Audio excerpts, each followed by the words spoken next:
The entire gas station froze the moment it happened. Steven Seagal had just stepped out of the small corner store, holding nothing more than a bottle of water, his face calm, his footsteps slow and steady. The afternoon heat shimmered off the pavement, and a few people sat in their cars, waiting for the rush to pass. Everything looked normal, until the sound of heavy boots pounded across the concrete. Officer Briggs. Everyone in town knew the man not because he protected people, but because he intimidated them. He walked like the world belonged to him, chest out, sunglasses on, chewing gum like he owned the air he breathed. And that afternoon, he had spotted Steven walking out of the store. "Hey!" he barked, loud enough to make a woman drop her drink. "You! Stop right there!" Steven paused only because a grandmother nearby flinched at the officer's voice. He didn't look scared, just surprised. Calm, still as a stone. Briggs stormed toward him, closing the distance with the confidence of someone who had never once been told no. People sitting at the pump slowly rolled down their windows. The cashier inside pressed both hands to the glass. A teenager already had his phone out recording. Steven simply asked, "Is something wrong, officer?" But Briggs didn't want answers. He wanted a reaction. Without warning, without even speaking, he swung his leg up and kicked Steven Seagal directly in the face. Gasps exploded across the parking lot. A man dropped his soda. A kid screamed. A woman covered her mouth as if she had witnessed something unforgivable. Steven didn't fall. He didn't stumble. He didn't even raise his hands. He just absorbed the blow like a mountain absorbs the wind. Briggs grinned, expecting fear, maybe anger. But he got nothing. Just a quiet blink from Steven, a blink that made the officer's confidence shake for half a second. And that tiny crack in his ego enraged him even more. "You think you're tough?" he snarled, stepping back to strike again. "Let's see you stay calm after the next one." The crowd held its breath. Briggs lifted his leg higher, faster, aiming for Steven's head again, the kick that was supposed to humiliate him, knock him down, teach him a lesson. But this time, Steven moved. A single motion. A blur. A shift in the air. His hand shot up calm, controlled, and he caught the cop's leg in midair, holding it effortlessly, like it weighed nothing. And in that frozen second, the entire world seemed to stop. Moments before Officer Briggs delivered that first reckless kick, the day had been painfully ordinary, the kind of slow, hot Friday afternoon where people just want to fill their tanks, grab a cold drink, and go home. The gas station sat at the edge of a small, quiet town, surrounded by dusty fields and a long stretch of road that led to nowhere special. A few cars were parked at the pumps, and a gentle breeze swayed the faded plastic flags hanging above the station's roof. Inside the store, Steven Seagal moved patiently through the aisles. He wasn't dressed like a celebrity, or a martial artist, or even someone important. Just jeans, a worn-out brown jacket, and boots that had seen too many miles. No entourage. No noise. Just a man minding his own business, as quietly as a shadow walking in daylight. He picked up a bottle of water, nodded politely at the store owner, and set it on the counter. "You passing through, friend?" the old owner asked. Steven gave a small smile. "Just traveling. Needed a break from the road." The owner nodded. "Well, you picked a calm place for it." If only he knew how wrong that would be. Outside, Officer Briggs was circling the station like a predator searching for prey. He wasn't supposed to be on duty here. His assigned patrol was on the other side of town, but Briggs liked stopping at this gas station. Why? Because people here were quiet, easy to intimidate, easy to bark orders at, easy to control. Briggs measured his worth in how much fear he could create. Most officers wore their uniform with pride. Briggs wore his like a threat, a bright, shiny excuse to act on his worst impulses. The moment he saw Steven step out of the store, calm, slow, peaceful, he felt something inside him twist. He didn't like people who didn't look scared. He didn't like people who looked unbothered by him. "Who does this guy think he is?" he muttered to himself. He took a final step forward, his boots crushing the gravel, and yelled, "Hey, you, stop." The shout was so sharp it sliced through the air. Conversations died. A mother pulled her child closer. A man filling his tank froze with his hand on the nozzle.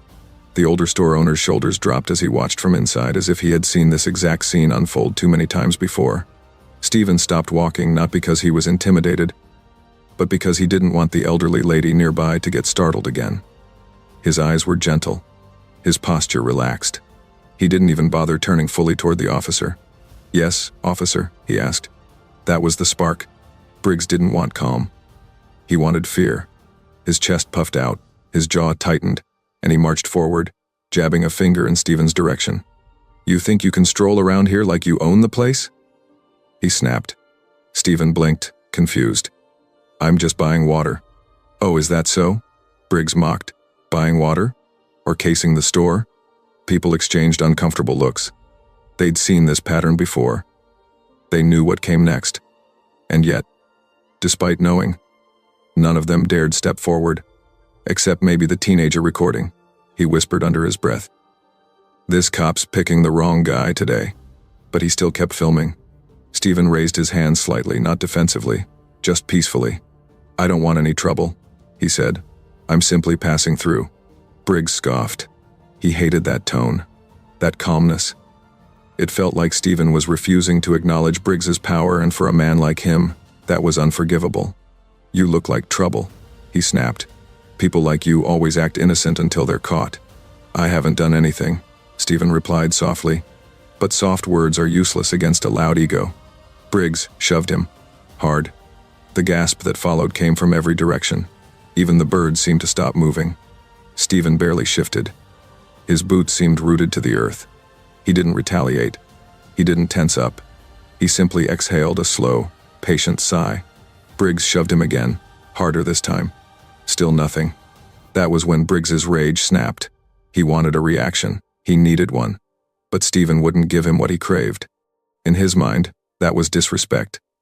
And disrespect deserved punishment. "You think you're tough?" Briggs growled, stepping back. "Let's see how tough you are." People braced themselves. The teenager whispered, "Oh no, he's gonna hit him." The grandmother near the pumps shut her eyes. Then, with no warning, with no command, no attempt at protocol or restraint, Briggs lifted his leg and delivered a full-force kick directly to Steven Seagal's face. That was the moment everyone would remember. That was the moment the story changed direction.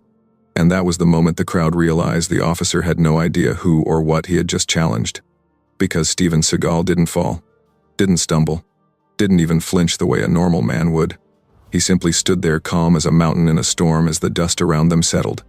That was the moment part 1 ended. But the real story had just begun. For a full 5 seconds, no one breathed. The sound of Officer Briggs's boot smacking Steven Seagal's face still echoed in the air, like a slap against the entire town's conscience. A few people flinched. A toddler started crying. Even the desert wind seemed to pause, unsure whether it should keep blowing. But the most stunned person of all was Officer Briggs himself. He expected the man to fall. He expected him to shout. He expected fear, anger, pain, something. Instead, Stephen just blinked. A calm, measured blink. The kind people make when dust gets in their eyes, not when a police officer kicks them across the face. Briggs's jaw tightened so hard a vein popped on his forehead. His pride, already fragile, cracked under the embarrassment. People were watching. Phones were recording.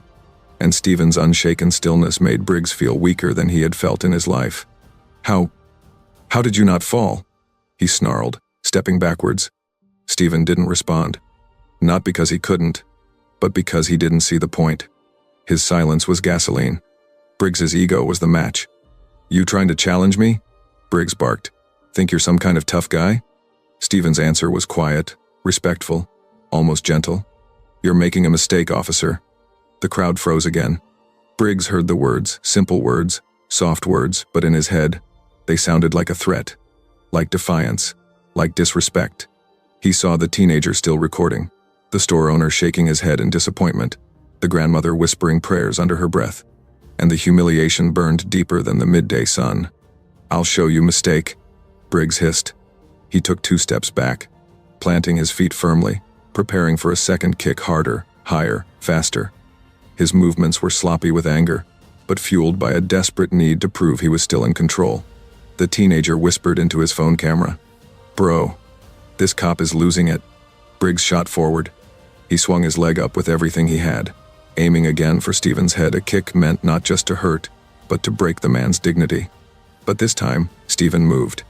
No warning, no tension, just pure, precise mastery. His hand rose, smooth and relaxed, like someone closing a curtain, and he caught the cop's leg in midair. Gasps erupted around them. Briggs froze not because he wanted to, but because Stephen's grip was like iron. Not crushing. Not painful. Just unshakable. Controlled. Dominating without violence. What are you doing? Briggs choked out, trying to yank his leg free. Stephen didn't tighten his grip. He didn't twist. He didn't hurt the man. He simply held him there, legs suspended awkwardly in the air, balance shattered, ego exposed. Stop, Stephen said quietly. It wasn't a threat. It wasn't an order. It was a chance. A final chance. But Briggs wasn't the type to take chances. Not when pride was at stake. The embarrassment of being held so effortlessly by someone he thought he could bully burned deep in his chest. His face reddened. His sunglasses slipped down his nose. He felt every pair of eyes watching him, judging him, recording him. You let go of me, he barked, voice cracking with panic and rage. I'll arrest you. You're already making this worse, Stephen replied. The grandmother gasped softly. The store owner whispered. He's trying to help him, and the fool still can't see it. Briggs twisted his hips, trying to jerk his leg out of Stephen's hold. But Stephen didn't budge. His boots stayed planted. His posture remained relaxed. It was like trying to pull a tree out of the ground with bare hands. The humiliation became unbearable. Desperation seeped into Briggs's voice. Let go of me, now. That's an order. Stephen slowly released his leg, not abruptly, not forcefully, but gently, letting the man regain his balance without falling. But that gentleness only humiliated Briggs more. He stumbled backward, caught himself, and glared at Stephen with venom in his eyes. You think you can embarrass me in front of my town? He shouted, pointing at him with a trembling finger. Stephen didn't move, didn't speak, didn't even blink this time. Briggs's breaths grew louder, harsher, more frantic. Sweat beaded on his forehead. His hands shook not from fear of Stephen, but from fear of everyone watching him lose control. You're under arrest, Briggs finally shouted, assaulting an officer. A collective gasp swept across the parking lot. That's not true, a woman shouted. He didn't touch you, the teenager yelled, still recording. You attacked him, the store owner cried. But Briggs didn't listen. He lunged forward, grabbing his handcuffs, ready to force Stephen to the ground. That's when a rumble filled the air. Engines, heavy ones. 3 black SUVs turned into the gas station, speeding in a tight formation. The crowd parted instinctively. Dust billowed behind the tires as they screeched to a stop. Doors flew open, and what stepped out made the entire crowd go silent, because the situation was about to explode into something far bigger than a reckless cop picking the wrong man. And Briggs was seconds away from realizing just how big of a mistake he had made. The gas station was swallowed by silence the moment the black SUVs screeched to a stop. Dust rolled across the pavement like fog drifting over a battlefield. Every head turned, every phone lifted higher, every breath held. Even Officer Briggs froze. The SUV's doors slammed open in perfect sync. Out stepped men in dark suits, clean, crisp, official. Not local, not small town. These were federal level. Their presence alone made the air feel heavier. 3 of them moved immediately toward Steven Seagal. The 4th scanned the crowd, hand on his earpiece, eyes sharp, trained, professional. Briggs's hand, still gripping the handcuffs, began trembling. Who are these guys? He muttered, stepping back without meaning to. No one answered. They didn't have to. The suits approached Stephen with urgency. Not aggression. Respect. Sir, the first agent said, slightly breathless. We came as fast as we could. Are you all right? Stephen nodded once. I'm fine. The simplicity of the exchange shook the crowd. Sir. The realization spread like a wave. This wasn't a random traveler. This wasn't a drifter. This wasn't a nobody. This was someone important, very important, and the officer who had assaulted him was only now beginning to sense the magnitude of his mistake. Briggs swallowed hard. His bravado drained from his face. He straightened his uniform, wiped sweat from his brow, and took off his sunglasses, as if seeing clearly for the first time. Hold on. What's going on? He demanded, voice cracking. Who are you people? One of the agents turned toward him, expression unreadable. We're here for Mr. Seagal. A murmur broke through the watching crowd. Briggs blinked rapidly, confused. Mr. Who? Stephen finally looked at him, not with anger, not with revenge, but with a calm that made the officer feel even smaller. I tried telling you, Stephen said quietly. No, Briggs whispered, shaking his head. No, that can't be. You're just some guy. You were buying water. Stephen didn't respond. He didn't need to. The truth was already crushing Briggs from the inside. The teenager recording whispered to his phone. Oh man. He didn't know. He seriously didn't know. The grandmother put her hands together, whispering, Lord, have mercy on that foolish officer. The store owner stepped outside, leaning on his cane. As he watched the scene, he shook his head slowly, a sad smile tugging at his lips. I knew that man wasn't ordinary. Briggs stumbled backward, gripping the air. This is a misunderstanding, he stammered. He attacked me. I was just doing my job. Gasps. Eye rolls. A woman laughed bitterly. One of the agents turned sharply toward Briggs, stepping closer. Is that true? The agent asked. His tone was calm, professional but with a razor edge beneath it. Briggs opened his mouth, but the words tangled. He resisted. The teenager interrupted loudly. I got the whole thing on video. You kicked him in the face for no reason. Phones lifted higher. Others murmured in agreement. The truth was now undeniable. Briggs's face crumpled. The sweat on his forehead thickened. His hands shook harder. I didn't know who he was, he whispered, as if that alone excused everything. That's the problem, Stephen replied, voice still calm. You shouldn't have to. The crowd reacted, soft gasps, nods, murmured agreements. Stephen wasn't angry. He wasn't gloating. He wasn't showing off. He was simply stating a truth the whole world needed to hear. Before Briggs could respond, the sound of another vehicle echoed across the lot. A police cruiser, bigger, newer, more official, pulled in with flashing lights but no siren. The town's police chief stepped out. Chief Mathers was everything Briggs wasn't: composed, experienced, respected. The moment he saw the SUVs, his shoulders sank. He understood instantly that something serious had happened. Then he saw Stephen, and his face went pale. Mr. Seagal, the chief breathed, rushing over. What happened? Are you all right? Stephen nodded. I'm fine. The chief turned toward Briggs slowly, like a man turning toward a cliff edge. His voice dropped into a cold, disappointed growl. What did you do? Briggs felt the ground disappearing beneath him.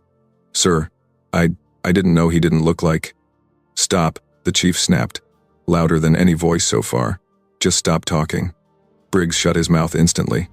The chief looked around at the crowd, at the recording phones, at the shaky officer, at the agent standing protectively near Stephen, and his heart sank deeper. This is bad, he whispered, more to himself than anyone else. This is very, very bad. He approached Stephen again. Mr. Seagal, please accept my deepest apologies. My officer had no right to treat you like that. He will be held accountable immediately. Stephen didn't smile, didn't soften, didn't gloat. He simply nodded once. This was never about who I am, he said. It's about how he treats people. Those words hit harder than any punch. Briggs's knees weakened. The truth had cornered him. Everything he had built his false authority on was collapsing. And the worst part was, the real punishment hadn't even started yet. The crowd gathered even tighter now, forming a wide ring around the gas station lot. Phones were raised like a field of glowing fireflies. No one blinked. No one dared speak above a whisper. Everyone knew they were witnessing something big, something that would explode far beyond this dusty little town. Officer Briggs stood in the center of it all, trembling. His badge gleamed in the sun, but for the first time in his life, it felt worthless. He looked at Steven Seagal again. Really looked this time. The calmness, the stillness, the quiet strength, the way the federal agents hovered near him, like protective shadows. None of it made sense to his ego, but his instincts finally screamed the truth. He hadn't attacked a random man. He'd attacked someone untouchable. Chief Mathers took a long breath, trying to calm the chaos inside himself. Mr. Seagal, he said again, as if confirming to himself that the man truly stood before him. Sir, you didn't come here unannounced, did you? Stephen didn't answer. But the agents did. No, he didn't, the lead agent replied. We were scheduled to meet him at headquarters 30 minutes from now. A ripple of whispered shock spread through the crowd. Headquarters, not a training center, not a community hall. Headquarters. Chief Mathers felt the blood drain from his face. Lord, don't tell me. The agent nodded. Yes, Steven Seagal has been appointed as a tactical training advisor for federal law enforcement. Today was supposed to be his first field orientation with your department. The crowd gasped, loud enough to echo. Briggs staggered back like he'd been punched in the chest. No, no, no, no, he whispered, shaking his head violently. This is some kind of joke. He's just a guy who walked out of a store. Sir, the agent said coldly. You assaulted a man who outranks you in every possible way, professionally, tactically, and federally. And morally, the store owner added under his breath. Briggs's face twisted with panic. This isn't fair. He didn't identify himself. He didn't. Steven finally cut in, his voice low and quiet. You never asked. 6 simple words. 6 words that shattered Briggs completely. The teenager recording whispered into his phone. Oh man, that officer is done. Chief Mathers stepped between them, unable to hide the fury in his eyes. Officer Briggs, he said, barely containing himself. You've embarrassed this department. You've assaulted a federal advisor. You've humiliated an innocent man in front of half the town. Do you understand how bad this is? Briggs swallowed hard, but his voice cracked like breaking glass. I didn't know. I swear, sir. I thought he was. He looked. The chief cut him off sharply. Say it. Go ahead. Say what you thought he looked like. Briggs froze. His throat closed. He couldn't say it because the entire crowd already knew. He judged Steven by his clothes, by his silence, by his calmness, by his refusal to bow to intimidation. That's what I thought, Chief Mathers growled. One of the federal agents stepped forward, holding a sealed folder. We have documents Mr. Seagal needed to sign with the department today, he said. He was supposed to be escorted by your officers into headquarters, not assaulted in a gas station parking lot. Briggs felt the world close in around him. He stepped backward and bumped into a signpost. His breathing quickened. His hands shook uncontrollably. But I didn't know, he whispered again, voice cracking. Steven finally turned fully toward him. His expression wasn't angry. It wasn't vengeful. It wasn't gloating. It was disappointed. You shouldn't need to know who someone is, Steven said softly. To show respect. Those words hit harder than any physical blow. Briggs's knees buckled. He clutched the air as if falling into a pit. The crowd murmured. Some nodded. Some shook their heads in disbelief. The store owner whispered, That man just got his entire life's lesson handed to him. Chief Mathers closed his eyes and let out a tired sigh. Officer Briggs, he said, his voice heavy with finality. I need your badge. Briggs snapped his head up in panic. Sir, please don't do this, please. Your badge, the chief repeated. Hands trembling, Briggs slowly reached for the metal pinned to his chest. It felt heavier than it ever had in his life. Every memory he had of abusing his authority flashed through his mind. Every time he barked orders, every time he shoved someone, every time he measured his worth by the fear he created. He pulled the badge off. He looked at it one last time, then placed it in the chief's open hand. The chief turned away, unable to look at him. The crowd erupted into a mix of shock, whispers, and disbelief. Briggs stood alone now, no badge, no authority, no shield of intimidation. Just a man with nothing left to hide behind. The federal agent stepped closer to Steven. Sir, your instructions? Should we file charges? Briggs's eyes widened in terror. No, please, Mr. Seagal, I'm begging you. Steven looked at him for a long moment, then spoke a single sentence that would echo in everyone's memory. I didn't come here to ruin your life. I came to reveal who you already were. Briggs collapsed to his knees, and the real consequences were only beginning. The once noisy gas station lot had fallen into an eerie silence. Even the rumble of passing cars seemed distant, muted as if the entire world paused to watch what Steven Seagal would do next. Officer Briggs remained on his knees, palms pressed against the concrete, shoulders shaking. His face was pale, his confidence shattered. The badge that once gave him power now lay in the chief's hand, heavier than guilt. Chief Mathers cleared his throat. Everyone, please disperse. This is now departmental business. But no one moved. Not out of defiance, but because they all knew something deeper was unfolding, something bigger than paperwork or protocol. Steven stood quiet, observing Briggs with eyes that carried neither anger nor pity, only truth. One of the federal agents approached Steven again. Sir, we need to know your decision. Our protocol requires that we document any assault against a federal advisor. Briggs flinched at the word assault. It echoed like a hammer inside his skull. The teenager filming whispered to his friend, "Bro, this guy is going to jail." But Stephen lifted a hand, a calm, steady gesture that made everyone freeze. "No," he said, "not yet." The chief blinked. "Sir?" Stephen stepped toward Briggs, his boots quiet on the pavement. He stopped just a few feet away, looking down at the broken man who had once been full of arrogant swagger. "You live your life like a hammer," Stephen said softly. "Everything you look at becomes a nail." Briggs squeezed his eyes shut, tears forming. I know," he whispered. "I thought being tough made me respected." "No," Stephen replied. "Being tough only makes people fear you. Being fair, that's what earns respect." The crowd murmured in agreement. Stephen crouched down slightly, not to belittle Briggs, but to meet the man at eye level. "You have a choice today," he said. "A rare one. You can let this moment destroy you, or transform you." Briggs swallowed hard, his voice cracked. "I don't deserve that choice." "Most people don't," Stephen answered. "But life gives it anyway." The chief watched silently, a mixture of shame and admiration in his eyes. He had never seen anyone handle a situation this way. Stephen continued, "What you did today wasn't about me.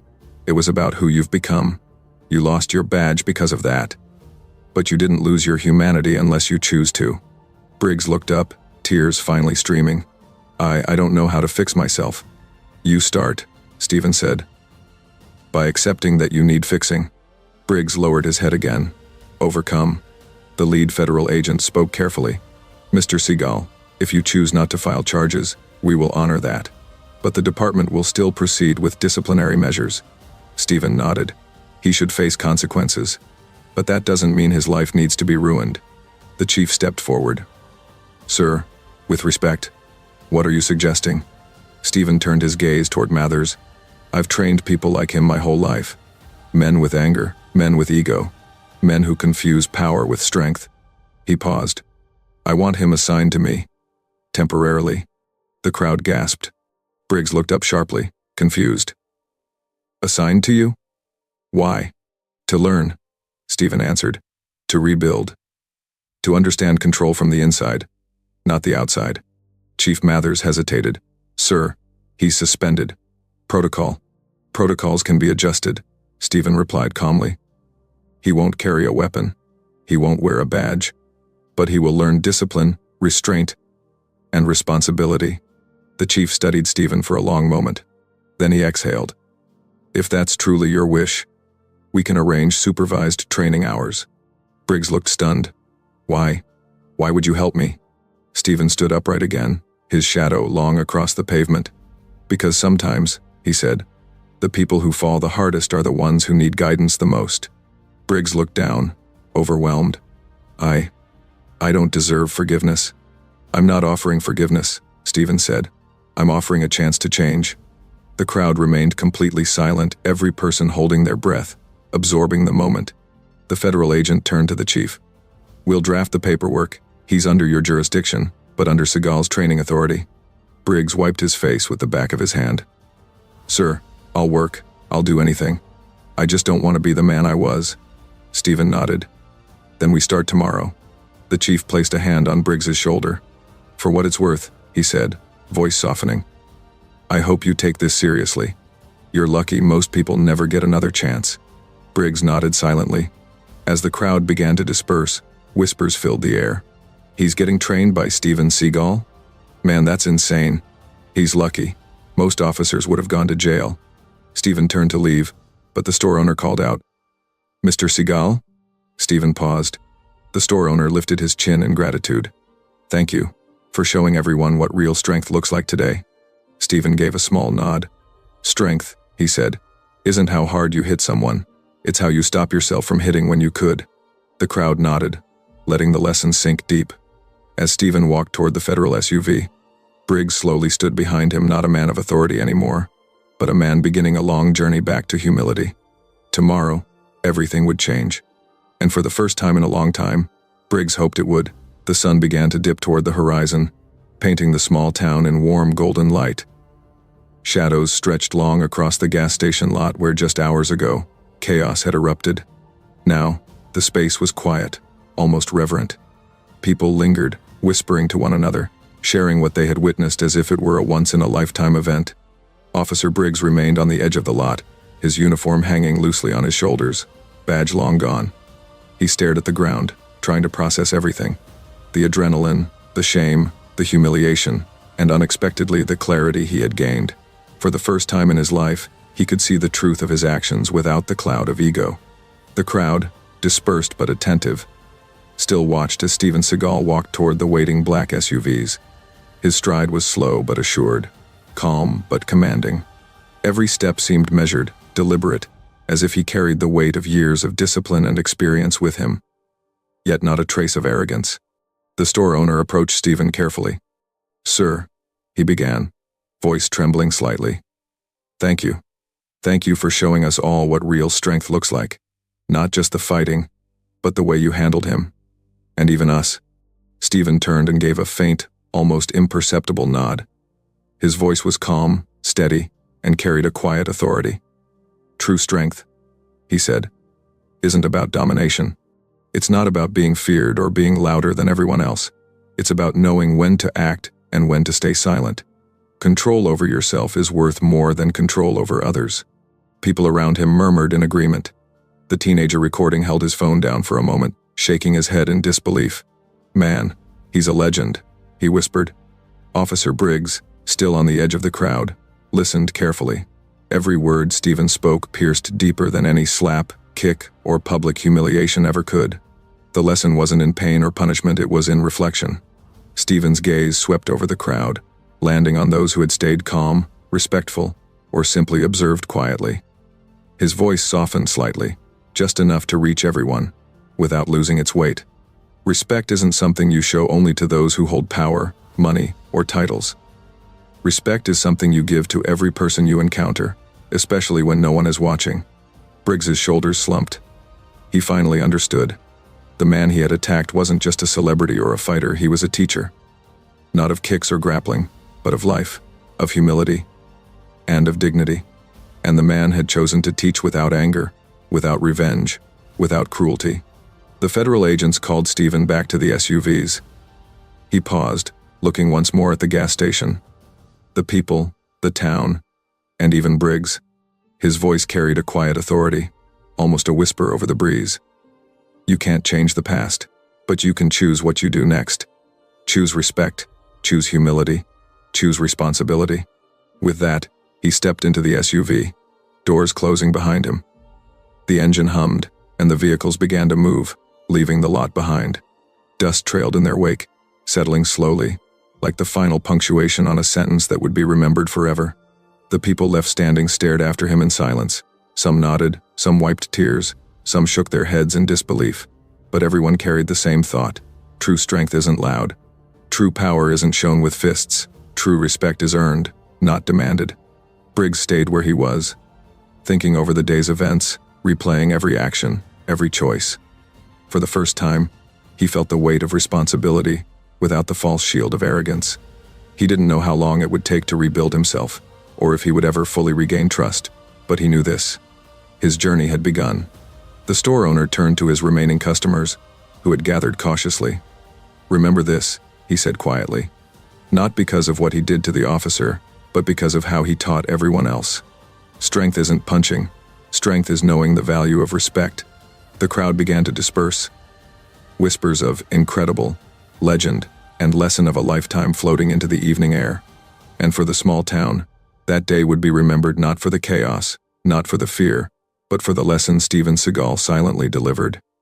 Humility and respect are the true measures of power. Briggs finally turned to leave, head down, shoulders heavy, but with a spark inside him that hadn't existed before. It was the first real step toward understanding, toward change, toward something better. And somewhere, in the fading sunlight, a single truth hung in the air. The world doesn't need more people who strike first or shout louder. It needs more people who know when to pause, when to respect, and when to lead silently. If you believe in the power of humility, the strength of kindness, and the value of respect, type "respect" in the comments. And share where you're watching from, because moments like this remind us all why we need to stay human, no matter who we meet.